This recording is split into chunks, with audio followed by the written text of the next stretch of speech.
sejak kebangkitan ulama bersama pengikut-pengikutnya istiqomah dan setia jaga akidah dan sunnah Rasulnya. Alhamdulillah segala puji baginya, ulama bersama pengikut-pengikutnya istiqomah dan setia menjaga agama Nusa dan bangsa. Mari kuatkan niat kita, kita bulatkan tekad kita, terus lanjutkan amal kita, mengembangkan khidmat kita. Assalamualaikum warahmatullahi wabarakatuh. Alhamdulillahilladzi hadana lihada wa ma kunna linahtadiya laula an hadana Allah. Asyhadu an la ilaha illallah wahdahu la syarika lah wa asyhadu anna Muhammadan abduhu wa rasuluh. Allahumma shalli ala sayyidina Muhammadin abdika wa nabiyyika wa rasulika an-nabiyyil ummi wa ala alihi wa sahbihi wa sallim taslima biqadri azamati dzatika fi kulli waqti wa hin. Amma ba'du. Segenap hadirin jamaah majelis zikir, majelis tahlil yang dimuliakan oleh Allah, wabil khusus yang sama-sama kita hormati dan kita muliakan orang tua kita Nasruddin Hafidh beserta keluarga besar. Mudah-mudahan Allah senantiasa memberikan keberkahan dalam umurnya. Allah jadikan keluarga, anak-anak serta cucu-cucunya generasi yang soleh solehah. Amin ya rabbal alamin. Para ustaz, para hujjaj, Ustaz Haji Ahmad Nasir, Ustaz Ahmad Rifai, Ustaz Eman Sulaiman, Ustaz Siraj, Ustaz Khairul Thani, Ustaz Haji Abdul Ghafur, dan segenap para asatidzah lain yang tidak saya bisa sebutkan satu persatu. Alhamdulillah malam hari ini kita berkumpul kembali, bertemu di malam yang ke-7, malam mendoakan almarhumah Ibunda Hajah Ida Zubaidah binti Zainal Arifin. Kita yakin almarhumah Umi Haji Ida adalah orang yang baik. Yakin almarhumah husnul khatimah. Di antara husnul khatimah itu hadirin adalah orang yang meninggalnya itu Allah berikan husnuzon atau Allah berikan prasangka baik kepada Allah Subhanahu wa taala. Saya dengar cerita dari Bang Haji Hashim dan mungkin keluarga juga sudah tahu bahwa di hari akhir wafatnya hari Rabu itu Umi sempat ngeliat rumahnya ada buah melon Bang Haji ya, cakep-cakep. Itu artinya sudah ada husnuzon atau sudah ada dugaan baik dari almarhumah bahwa Allah akan menempatkan almarhumah di tempat yang lebih baik dibanding di sini, dibanding di depan Gandaria City ini. Ada yang lebih cakep di sana. Oleh karena yang hadir di sini harus husnuzon juga bahwa Umi di sana rumahnya lebih baik dibanding yang ada di sini.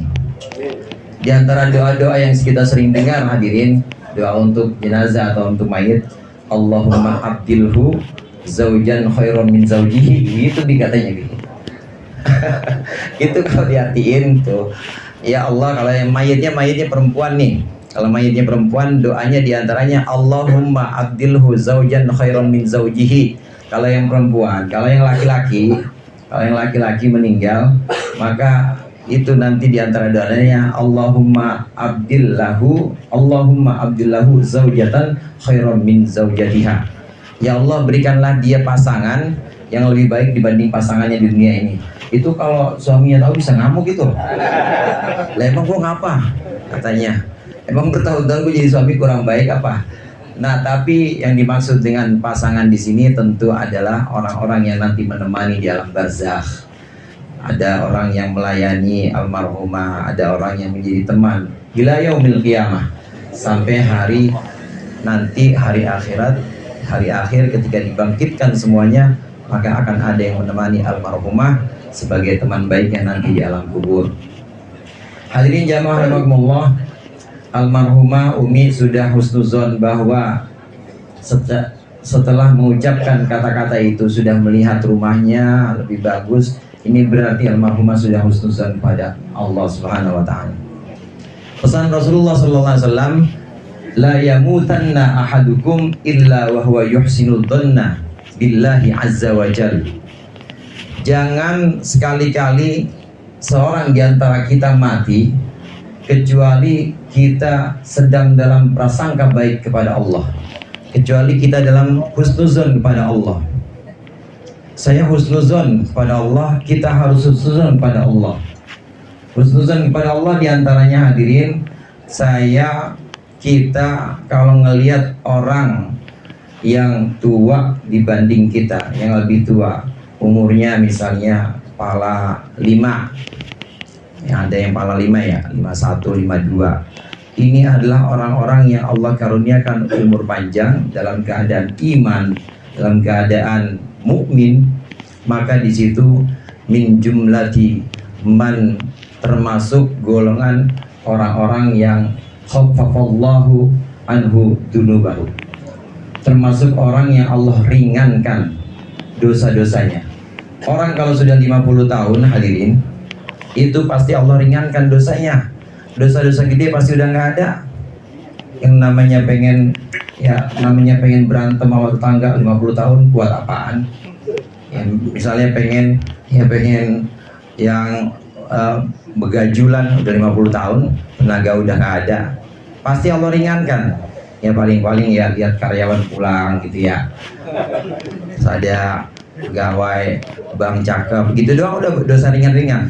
Orang udah 50 tahun itu pasti dosanya Allah ringankan. Nanti saya juga kalau ketemu orang 60 tahun itu saya pasti cium tangan.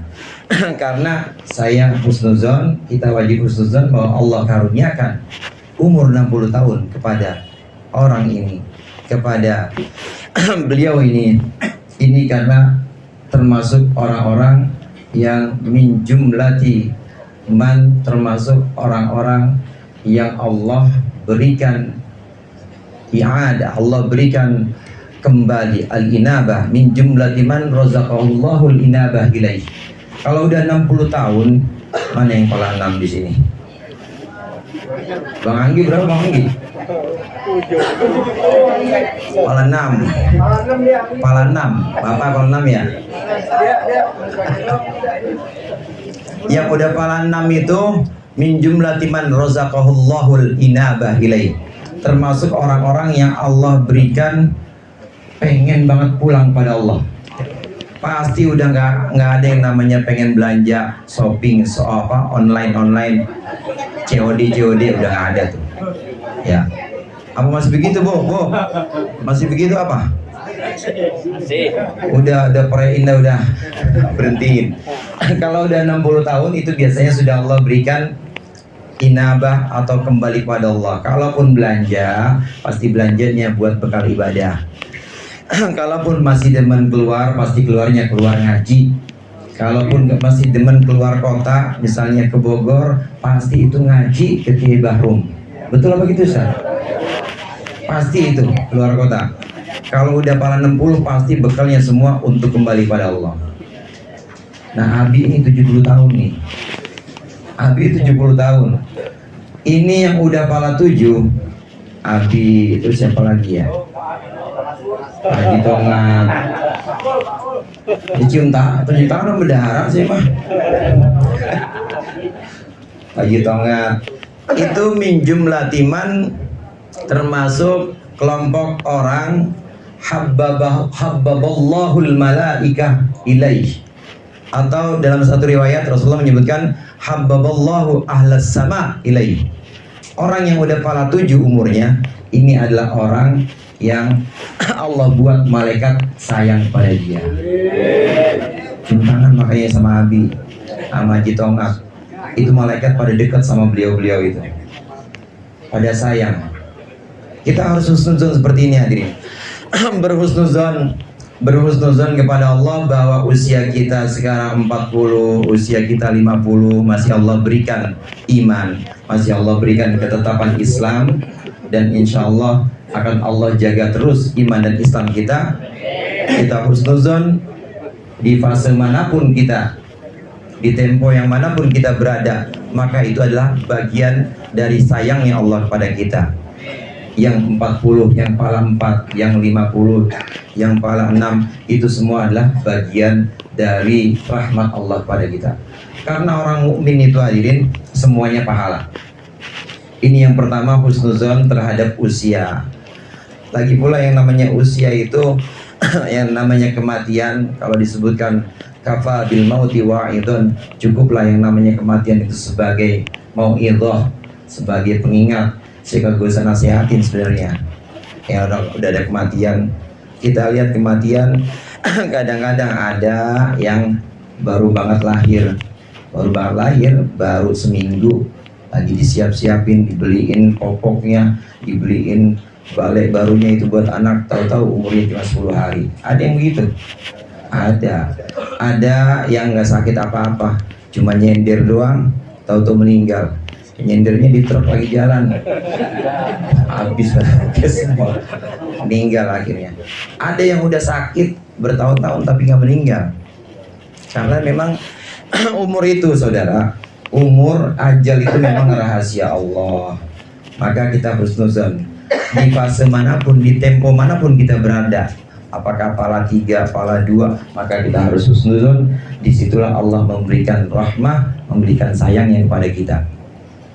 Karena dengan fase atau dengan tempo-tempo waktu itu, di situ ada kemurahan Allah. Allah memberikan kita kembali kepada Allah, atau ingat terus Allah meringankan kita dosa-dosa kita. Kemudian Allah meringankan semua langkah kita untuk ibadah. Kita harus husnuzon. Kemudian yang kedua, bagian dari husnuzon saudara, dalam setiap takdir atau ketetapan yang memang Allah tentukan buat kita, maka kita harus husnuzon. Ada musibah, ada nikmat, ada maksiat, ada taat. Kalau kita dikasih musibah, husnuzon sama Allah, karena musibah itu buat ngapus dosa kita. Kalau dosanya udah kira-kira terhapus, masih kasih musibah, pasti buat ngangkat derajat kita. Musibah tuh. Nikmat juga begitu. Allah kasih nikmat, husnuzon. Yang begini mah gampang ya, kasih nikmat ya, kira-kira sehari ada yang nganterin duit sebanyak-banyak dah 50 juta. 50 juta. Kira-kira kita husnuzon gak sama Allah? Husnuzon gak sama Allah? Husnuzon yang begitu, husnuzon kepada Allah bahwa ini bagian dari Allah untuk memudahkan saya sedekah ke Masjid Al-Abror, sedekah ke Hifzul Amal, buat lewat aja, dikasih ke majlis-majlis taklim, husnuzon. Kalau dikasih nikmat, husnuzon kepada Allah. Kemudian kalau kita dikasih maksiat, kepleset maksiat bang, nggak sengaja, emang kagak diniatin, tahu-tahu maksiat, kagak diniatin, tahu-tahu pleset melakukan kesalahan-kesalahan dan Allah murka. Tapi kita jangan suuzon, kita harus husnuzon bahwa dengan maksiat itu kita bisa bertaubat, dan dengan taubat itu kita akan bisa lebih dekat kepada Allah. Amin. Orang-orang yang terpeleset ke dalam kemaksiatan kemudian diiringi dengan rasa penyesalan, diiringi juga dengan rasa kehambaan dan juga kehinaan, itu maka lebih cepat mencapai Allah dibanding orang-orang ibadah yang sombong. Kata Imam Ibnu Athaillah Sekandari, beliau mengatakan, maksiatun awrathat dillan wa iftikharan khairun min ibadatin awrathat fakhran wa istikbaran. Maksiat yang kemudian melahirkan rasa hina, rendah, ya Allah, ngapa saya begini banget, udah tahu Ustaz pesen-pesen masih juga sih kepleset, rendah, ya Allah maafin saya lemah.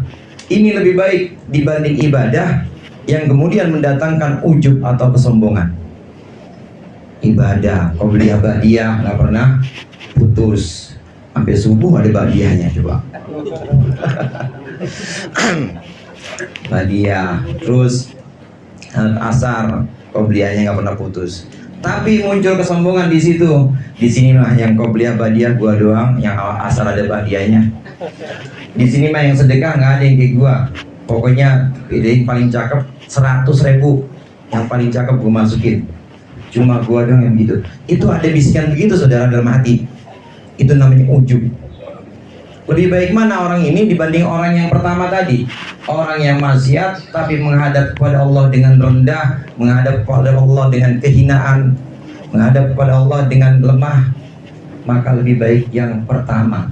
Lebih baik orang maksiat kemudian dia merasa hina, merasa kecil, merasa salah, maka akan Allah angkat derajatnya dibanding orang yang ibadah tapi merasa hebat dengan ibadahnya. Na'udzubillah. Pernah satu waktu Nabi Isa saudara jalan, Nabi Isa jalan dengan seorang ahli ibadah umatnya pada waktu itu, orang ahli ibadah pada Bani Israel. Jalan, kemudian di belakangnya ngikutin ada orang ahli maksiat, pokoknya bangor banget dah, ibadah nggak pernah, ya pokoknya semua dosa udah pernah, mulai dari ngebunuh sampai dosa yang kecil-kecil itu dia pernah. Diikutin nih berdua Nabi Isa sama ahli ibadah lagi jalan. Kemudian ahli ibadah ini lihat, lah itu ngapain bocah gajulan, bocah ahli maksiat ngapain itu, bocah daglok katanya, ngapain itu ngikutin saya sama Nabi Isa. Doa ini orang ahli ibadah doa, ya Allah pisahkan saya dengan dia, jangan gabungkan saya dengan dia, jangan gabungkan saya dengan dia, katanya, kata si ahli ibadah. Nah kemudian ahli ibadah ini dalam hatinya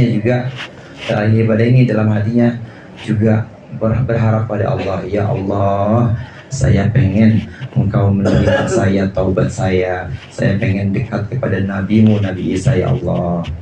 Nah kemudian Nabi Isa mendapat wahyu, Nabi Isa pesankan kepada Allah, sampaikan wahai Isa kepada dua orang ini, sesungguhnya doanya ahli ibadah sudah dikabulkan.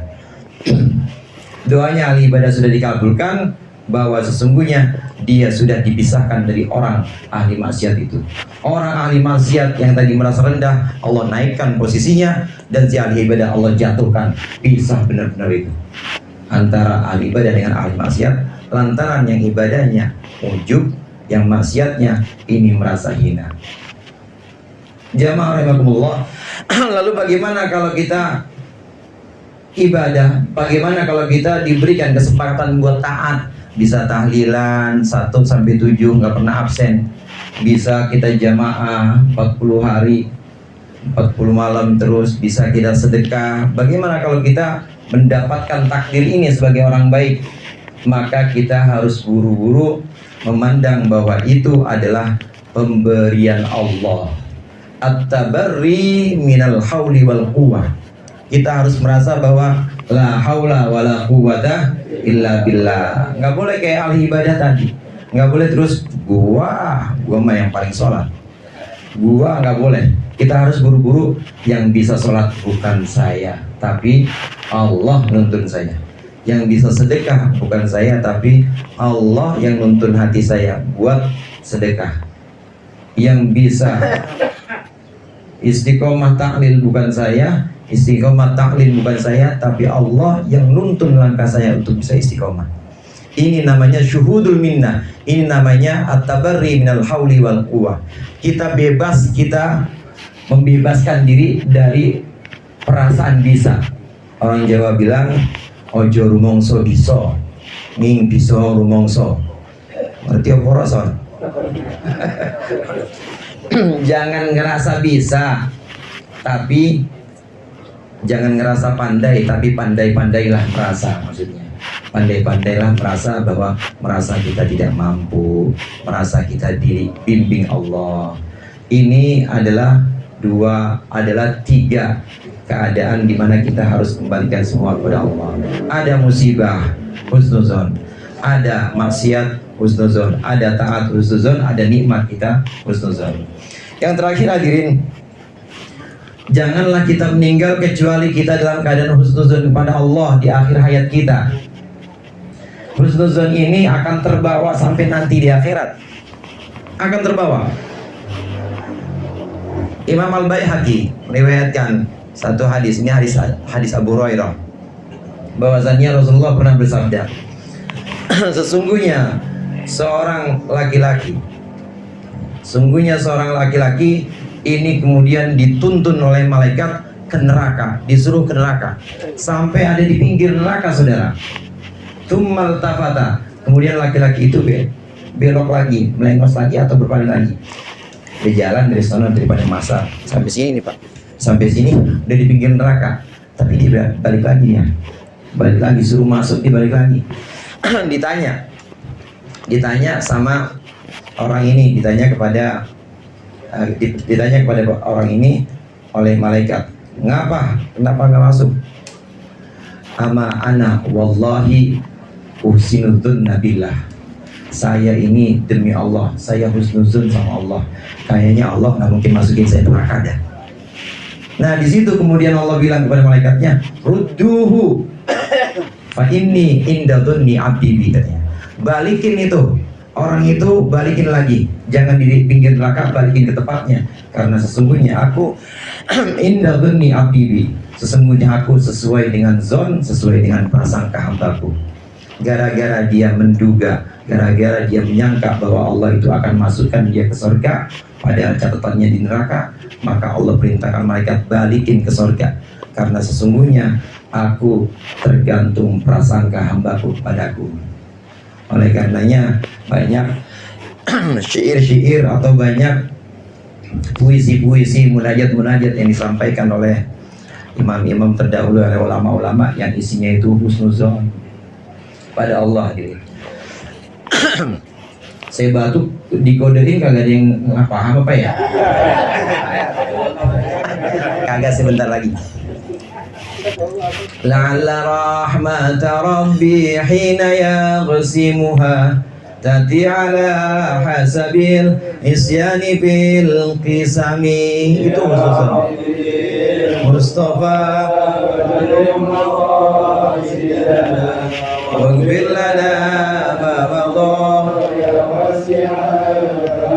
ya nafsu la taqnati min zallatin 'azumat innal kaba'ira fil ghufrani kallamami. Ya Rabbi Mustafa al-yawm qasidana waghfir lana ma madha ya wasi'al karim. Baru 2 bait, ada 160 bait, jadi nggak jadi rapat kita.